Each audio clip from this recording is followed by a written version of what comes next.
얼마 전 제 막내 아이와 함께 길을 걸어갈 때에 저 멀리 우람한 사이즈의 개 한 마리가 어느 집 대문 앞에 누워있는 것이 보였습니다.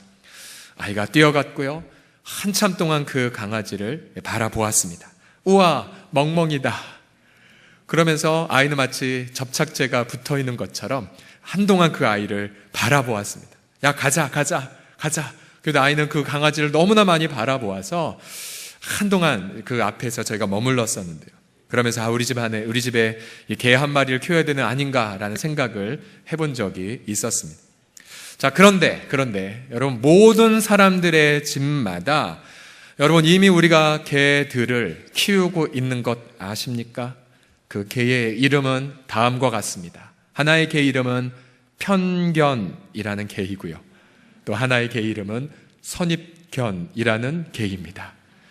사전에 보게 되면 편견이란 공정하지 못하고 한쪽으로 치우친 생각을 말하고요, 선입견이란 어떤 대상에 대하여 이미 마음속에 가지고 있는 고정적인 관념이나 관점을 말합니다. 예를 들어 중세시대의 사람들은 배를 타고 바다를 쭉 항해해 가면 뭐가 나온다고 생각했어요?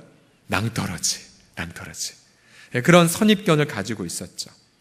초대교회 시절 로마 제국 사람들은 크리스찬들이 모여서 주의 살, 주의 피 이런 말 하는 거 듣고는 쟤네들 인육을 먹는다라고 그런 편견을 가졌다고 합니다. 또 우리나라의 고려시대의 태조 왕건의 훈요 10조의 한 부분을 보게 되면 어느 특정 지방 사람들은 문제가 있으니 기용하지 말라라는 그러한 선입견을 후대에 강요하기도 했죠. 여러분 다 기억나십니까? 우리가 어렸을 때에 목사님들은 화장실도 안 가는 분으로 여기지 않았습니까? 예. 자, 우리는 이런 편견과 선입견으로 누군가에게 상처를 줄 때도 있고요, 반대로 누군가의 편견과 선입견으로 내가 또 상처를 받을 때도 있습니다.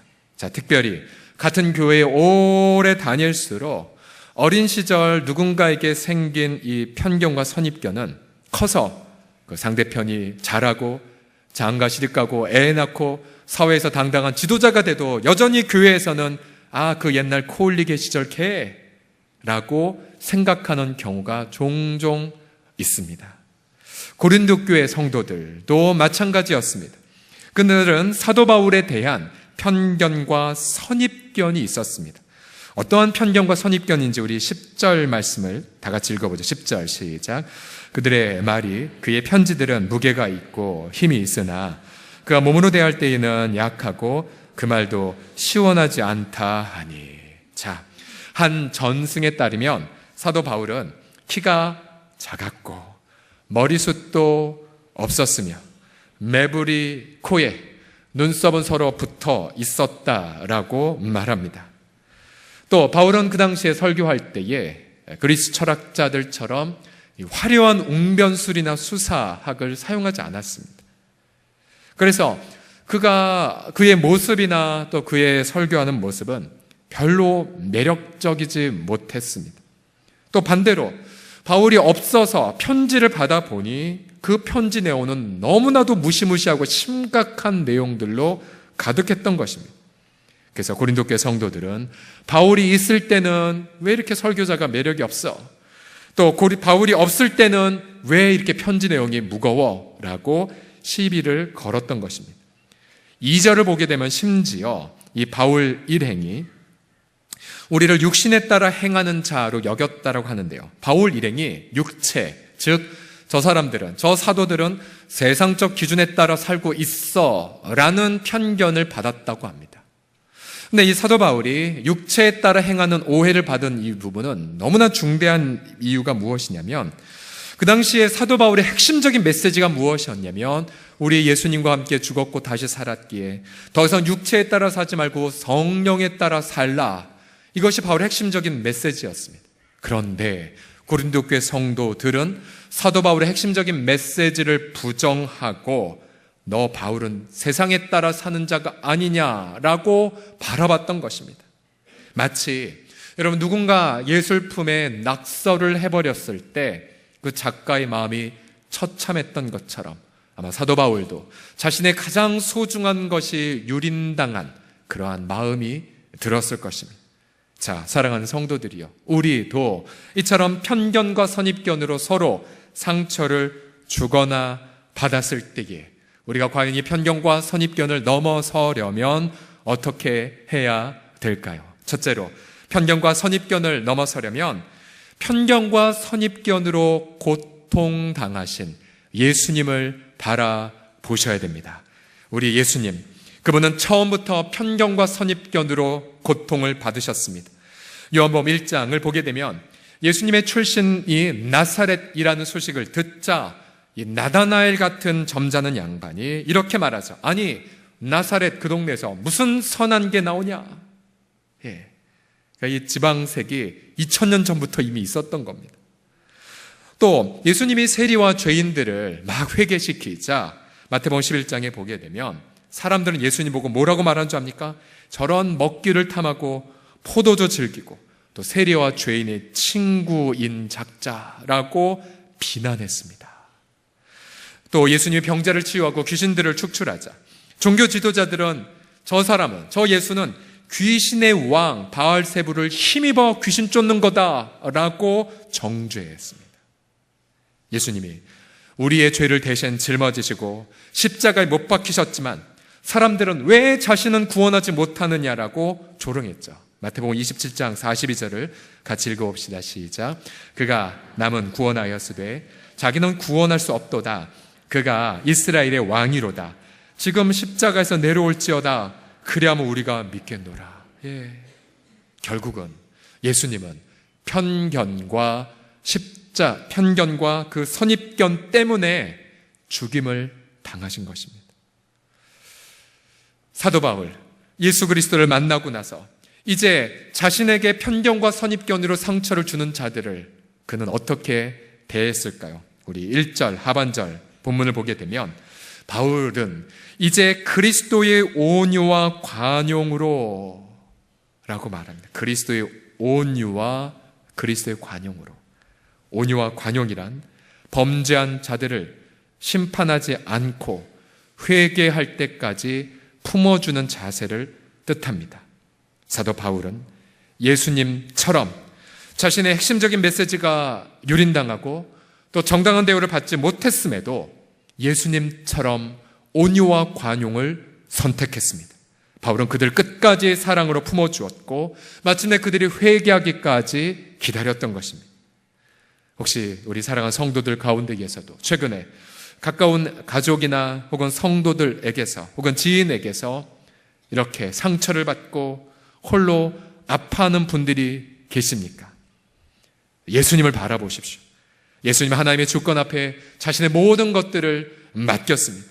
자신의 낮아짐, 자신의 눈물 모두를 아버지 하나님 앞에 맡겼죠. 그가 사람들에 의하여 못 박혀 죽으셨지만 하나님은 그를 사망의 고통, 편견의 고통, 선입견의 고통에서 풀어서 모든 이름 위에 뛰어난 이름으로 예수님을 높여 주셨습니다. 그러기에 이 시간 편견과 선입견으로 고통하는 이들이 예수 그리스도를 바라보심으로 진정한 자유와 진정한 치유를 이 시간에 누리시기를 예수님의 이름으로 간절히 축복합니다. 옆 사람 보면 이렇게 말합시다. 예수님도 고통하셨대요. 시작. 예수님도 고통하셨대요. 두 번째로 우리가 편견과 선입견을 넘어서려면 먼저 그걸로 고통하신 예수님을 바라보고요. 두 번째로는 예수님의 눈으로 나를 바라보는 것입니다. 바울은 자신의 순수한 사랑과 마음이 무참히 유린당하는 것을 경험했습니다. 그러나 바울은 그 순간 예수님의 눈으로 자신을 바라보았습니다. 질그릇과 같은 자신, 죄인의 괴수와 같은 자신, 만물의 찌꺼기와 같은 자신, 성도들 사이에서 가장 마지막 자리에 있을 자신에게 담긴 복음의 능력을 바라보았던 거죠. 4절과 5절을 다 같이 읽어보죠. 시작. 우리의 싸우는 무기는 육신에 속한 것이 아니요 오직 어떠한 견고한 진도 무너뜨리는 하나님의 능력이라. 모든 이론을 무너뜨리며 하나님 아는 것을 대적하여 높아진 것을 다 무너뜨리고 모든 생각을 사로잡아 그리스도에게 복종하게 하니. 아멘, 아멘. 복음은 누군가를 군림시키고 누군가를 바꾸는 것이, 누군가를 깔아뭉개는 것이 아니라 복음은 바로 우리 내면에 역사하여 우리 자신을 변혁시켜가는 하나님의 능력입니다. 저도 고등학교 때까지만 하더라도 진화론으로, 또 무신론으로, 또 유물사상으로, 비관주의로 제 생각에 꽉 차 있었기 때문에 과연 하나님이 살아계신가 믿지 않았고 예수 그리스도 미워했었습니다. 그러나 복음을 듣고 하나님의 세상을 이처럼 사랑하셔서 독생자를 저를 위해 주셨다는 복음을 듣자 저의 그 높아진 교만한 생각들, 하나님을 대적하는 모든 관념들이 와르르 다 무너지는 걸 경험했어요. 그리고 주님 앞에 내 마음을 드렸죠. 사도 바울 자신도 예수 믿는 사람들을 대적해야 한다라고 생각을 했습니다. 그러나 바울이 시리아의 다메섹에 가는 도중에 부활하신 예수 그리스도를 대면했죠. 바울이 예수님의 그 부활을 체험하자 눈이 멀고 온 몸이 거꾸러졌습니다. 그리고 그동안 예수님을 대적하고 성도들을 핍박했던 죄악을 회개했죠. 자신의 모든 마음과 생각을 주님 앞에 드렸습니다. 바울 자신이 그 복음 때문에 변화를 체험했죠. 사람들이 그런 바울을 편견과 선입견으로 대했지만 그럴 때 더 바울은 자신의 내면 안에 역사하는 복음의 능력을 더욱더 묵상하고 더욱더 체험하고 더욱더 그 복음을 증거했습니다. 6절 말씀을 보시게 되면 너희의 복종이 온전하게 될 때에 모든 복종하지 않는 것을 벌하려고 준비하는 중에 있다라고 말했죠. 바로 이 복음만이 최후의 심판을 피할 유일한 방법이죠. 그래서 사람들이 바울을 무시해도 바울은 더욱더 힘껏 복음만을 증거했던 것입니다. 자, 내가 만약 진짜 성도인지, 건강한 성도인지, 병약한 성도인지, 아니면 가짜인지 뭐로 분별할 수 있을까요? 그것은 만약 내가 사람들에게 편견과 선입견으로 무시를 당했을 때 그때 내가 어떻게 반응한지를 보면 알 수가 있습니다. 만약 누군가 나를 편견과 선입견으로 대해도 하나님 앞에 나를 바라본 채 뭐 회개할 게 없나, 그리고 더 복음을 붙잡으면 건강한 분입니다. 그러나 만약 누군가 나를 편견과 선입견으로 대했는데 분노하고 화를 내고 끝까지 화를 내고 끝까지 싸운다면, 그리고 끝까지 상대편을 정죄하려 한다면 신앙에 병약하거나 아니 문제가 있는 것이지요. 저는 그런 면에서 제가 고등학교 1학년 때 다녔던 제 출신교회 원로 목사님, 제게는 정말로 귀한 모델과 도전이 되십니다. 자, 그분은 한 교회를 개척하고 43년여간 섬기다가 은퇴하신 분이신데 성공적인 목회 사역을 하셨고 또 많은 존경을 받으셨고요. 또 은퇴 과정에도 명예롭게 은퇴를 하셨습니다. 하지만 최근에 목사님을 방문했었습니다. 왜냐하면 목사님이 그 코암이 발병이 되어서 지금 이제 한참 투병하고 기도하시는 중에 계셨거든요. 제가 놀라서 목사님 이제 문병을 갔었는데요. 목사님 뵈니 이제 목사님은 굉장히 얼굴이 평안하고 마음에 기쁨이 넘치셨습니다. 그래서 서목사 내가 지금 기도하고 있는 중이라고 말씀하시고 자기로 해서 오히려 기도를 해달라고 부탁을 하실 정도였습니다. 근데 목사님이 이런 고백을 하시더라고요.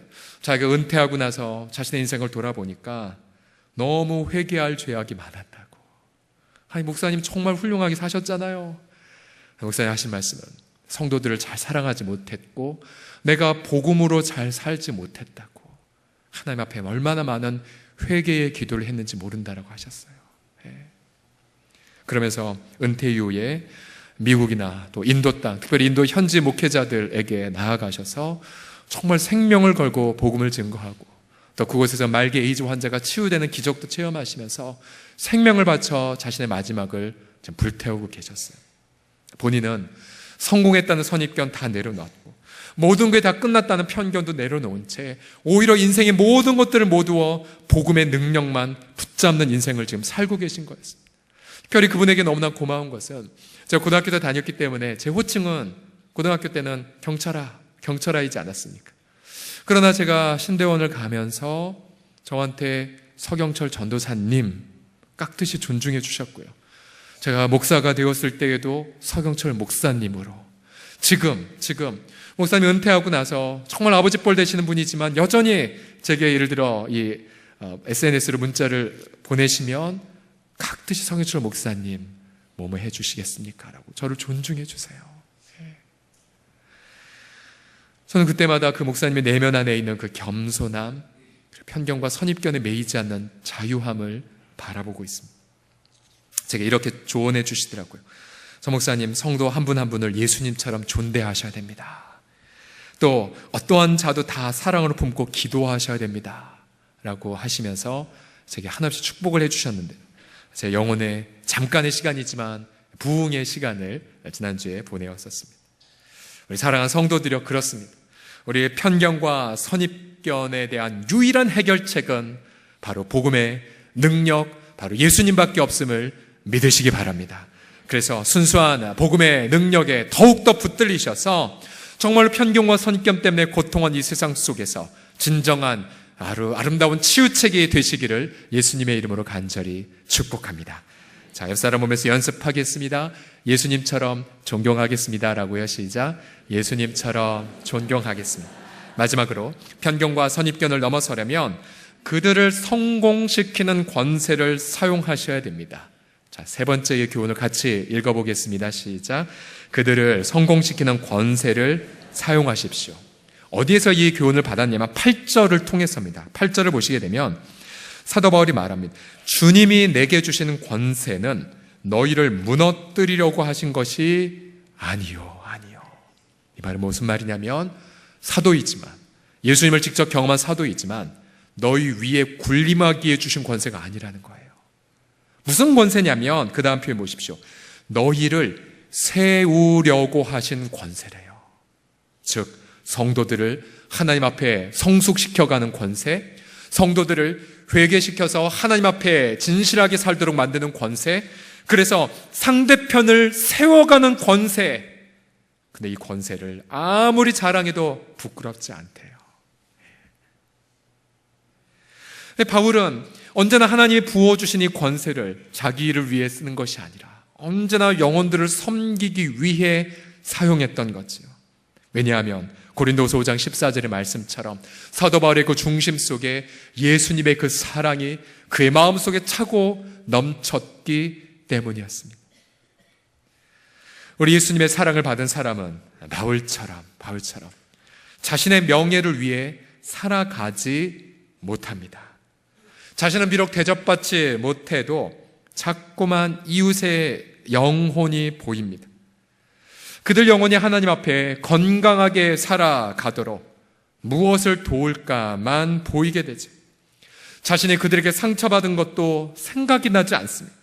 하나님 앞에 나아가면 그들의 눈물이 보이고 또 그들이 불쌍히 보입니다. 그래서 마치 자존심은 하나도 없는 사람처럼 보입니다. 마치 바보처럼 보입니다. 그러나 그의 중심은 정말로 그들에게 다가가 위로를 나누기 기뻐하고 설령 그들에게 뺨을 맞았다 할지라도 오히려 그들에게 나아가 그들의 아픔을 치유하는 자들이지요. 그들은 그 순간 위로를 체험합니다. 그 위로는 사람에게서는 위로가 아니라 바로 성령 하나님이 터치하시는 하늘의 기쁨이죠. 아무도 모르는 기쁨과 소망을 경험합니다. 바로 이것이 저와 여러분이 예수님 안에서 받은 하늘의 권세입니다. 성도들을 마음껏 세워주는 권세, 이웃을 마음껏 축복해주는 그 권세, 그 권세를 오늘도 이번 한 주간에도 또 여러분의 가정과 일터에서 마음껏 사용하시고 자랑하시기를 주님의 이름으로 간절히 축복합니다. 민족의 모든 것이 쇠전에 가던 1899년 2월달 함경도에서 140명의 사람들이 얼었던 두만강을 가로질러 간도 땅에 당도합니다. 이 간도는 바로 두만강 너머에 원래 우리의 영토였었는데 바로 이 동간도, 서간도에 해당하는 지역이죠. 이들은 그곳에 가서 농토를 개간하면서 민족의 독립, 민족의 미래를 준비하는 공동체를 세우고자 했습니다. 이 마을의 공동체의 지도자는 바로 김야견이라는 선생님이었습니다. 이분은 본래 유학자였지만 누군가에게 예수 그리스도의 복음을 듣고는 그리스도의 복음을, 예수 그리스도를 구주와 주님으로 영접합니다. 그러면서 바로 성경적 가치관에 입각한 아름다운 공동체를 세우고자 힘씁니다. 그는 손수 기와를 구우면서 우리 기와 문양마다 우리 민족을 상징하는 태극의 문양, 그다음에 저 위에 보면 전부 다 복음을 뜻하는 십자가라는 문양을, 십자가를 다 붙였습니다. 그리고 이 복음의 빛으로 민족을 밝히자라는 뜻으로 해서 자신의 마을 공동체 이름을 명동촌이라고 붙였습니다. 명동. 우리 서울에 있는 명동이 원조가 아니라 저 간도에 있는 명동이 원조입니다. 원조. 명동촌. 복음으로 세상을 밝히자. 제일 좋은 땅 위에 기독교 민족 지도자들을 세워가기 위한 학교를 세웠습니다. 명동학교. 이 명동학교에서 누가 나왔냐면 우리 민족 저항 시인인 윤동주. 또 정치 지도자였던 문익환 선생, 또 윤동주와 같은 시절 고난을, 생사고를 같이 했던 송몽규 선생 등이 이곳에서 배출되었습니다. 이들이 세운 명동교회는 700여 명까지 모였고요. 마을에 정말 커뮤니티 센터, 목민센터 역할을 감당했습니다. 또 그 당시의 여성들은 전부 다 자기의 이름이 없었지만, 그러나 복음이 들어가자 그들의 모든 여성들도 한문의 이름을 받아서 새롭게 만들었는데, 많은 여성들이, 50여 명이 넘는 여성들이 예수님을 믿는다는 그 신자를 항렬로 삼아 전부 다 신이 들어가는 이름을 만들었다라고 합니다. 이 공동체에 안중근 선생 같은 분이 와서 이곳에 머물면서 독립운동을 준비하기도 했었고요. 일제의 무참한 학살, 무참한 많은 고통을 겪기도 했었습니다. 그러나 이 공동체는 우리 민족에 정말 쇠력해가고 우리 민족은 더 이상 안 돼라는 모든 편견과 선입견을 복음과 삶으로 극복해가며 일종의 우리의 어두운 시절, 우리 민족을 밝힌 아름다운 빛의 샘물과 같은 역할을 감당했습니다. 김양현 선생님이 소천하실 때에 이러한 유언을 남기셨습니다. 내 삶이 바로 유언입니다 라고요. 내 삶이 유언입니다 라고. 저는 이 공동체에 대한 소식을 이번 주에 새로 알게 되면서 정말 우리 한국교회를 다시 한번 생각해 보았습니다. 우리 한국교회가 이미 너무나도 우리는 할 수 없다라는 패배감의 선입견과 편견에 붙들려 있죠. 또 이 세상 분들도 우리의 잘못된 행실, 또 우리가 복음 말고 다른 우상들 섬겼던 그 과오 때문에 너희 한국교회는 안 돼라는 선입견과 편견을 갖고 있습니다. 우리는 정말 우리의 잘못된 행동 때문에 편견과 선입견을 받기 합당할는지 모르지만, 그러나 저와 여러분 안에 거하신 예수 그리스도는 여전히 이 민족의 유일한 희망이고 여전히 우리 민족의 비전이고 미래가 되면을 확신합니다. 그러게 저와 여러분이 우리가 이웃을 세우기 위한 그 권세를 사도 바울이 누렸던 것처럼 이제 한국교회도 이 복음의 능력 앞에서 이 민족을 새롭게 하기 위한 권세를 아름답게 사용해야 될 때가 바로 이때가 되었음을 믿습니다. 저 명동학교에서 훈련받은 윤동주 시인이 이러한 아름다운 시를 우리 가운데 남겼죠. 십자가라는 시입니다. 괴로웠던 사나이 행복한 예수 그리스도에게처럼 십자가가 허락된다면 모가지를 들이우고 꽃처럼 피어나는 피를 어두워가는 하늘 밑에 조용히 흘리겠습니다. 이 민족이 다시 한번 교회를 가리켜 우리 민족의 유일한 희망이라고 박수치는 그날까지 저와 여러분 모두가 괴로웠던 그런 행복한 사나이 예수님처럼 이웃을 위해 겸손히 헌신하는 우리 모두가 되기를 예수님의 이름으로 간절히 부탁드립니다. 기도합시다. 우리 기도하는 마음으로 자리에서 모두 다 기립해 주시겠습니까? 이 시간 양손을 자신의 마음에 얹어주세요. 그리고 이 시간 최근에 편견과 선입견 때문에 상처 입고 인생 사는 게 너무 힘든 분들 혹시 계십니까? 사람들 만나기 싫고 분하고 억울하고, 또 반대로 내가 누군가에게 나의 미성숙함 때문에 혹은 오해 때문에 누군가에게 상처를 끼친 걸 최근에 알아서 너무 미안하고 너무 자책하는 분들 계십니까? 우리 마음을 하나님 앞에 토합시다. 주님 이 시간 자유케 하시고 치유하시고 위로해 주실 것입니다. 같이 우리 마음을 하나님 앞에 먼저 바치겠습니다. 기도합시다. 아버지 하나님 아버지, 우리는 죄인입니다. 아버지 하나님 아들 우리 주 예수 그리스도, 죄인된 우리를 긍휼히 여겨주세요. 우린 질그릇에 불과하잖아요.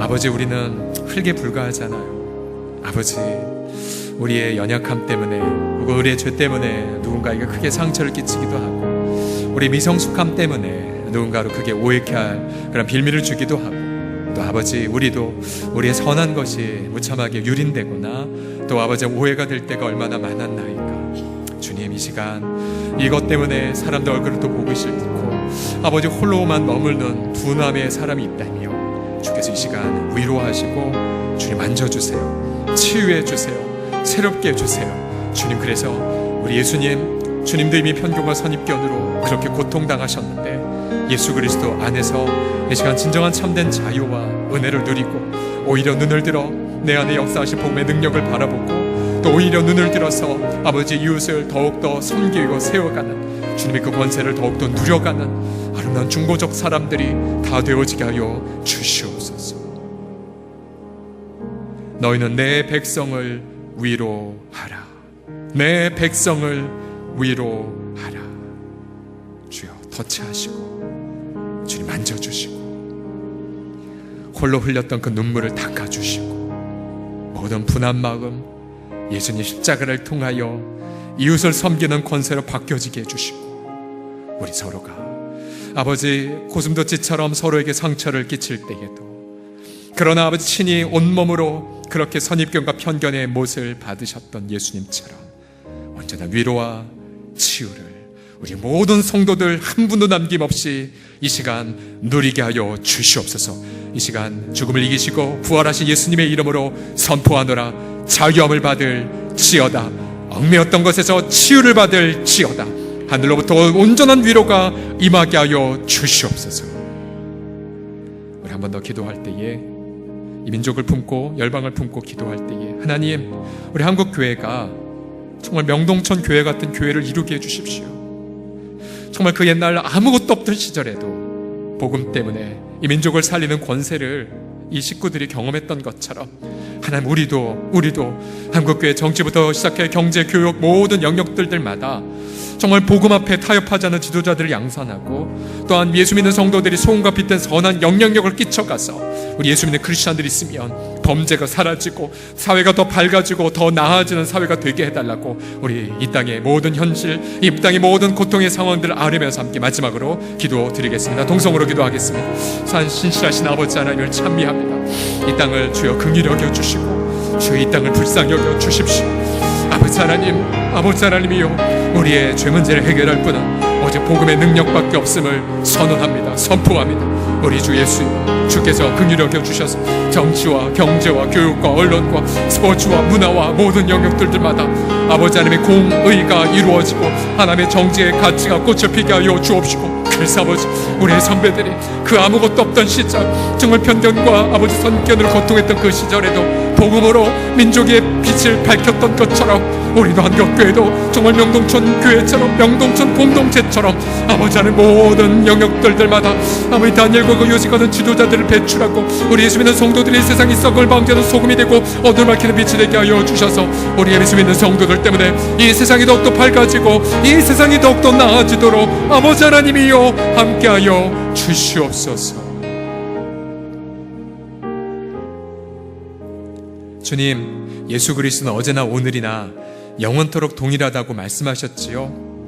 우리의 선배들이 명동천 교회에서 경험했던 그 은혜, 주님, 질그릇과 같은 그들이 예수밖에 없다라고 고백하였을 때에 저들이 이 민족의 빛이 되었던 것처럼, 동일한 복음의 능력으로 우리 가운데 함께 하신 예수님, 우리 한국교회를 들어서 또다시 민족의 어둠을 밝히는 명동촌과 같은 교회가 다들 되게 하여 주시옵소서.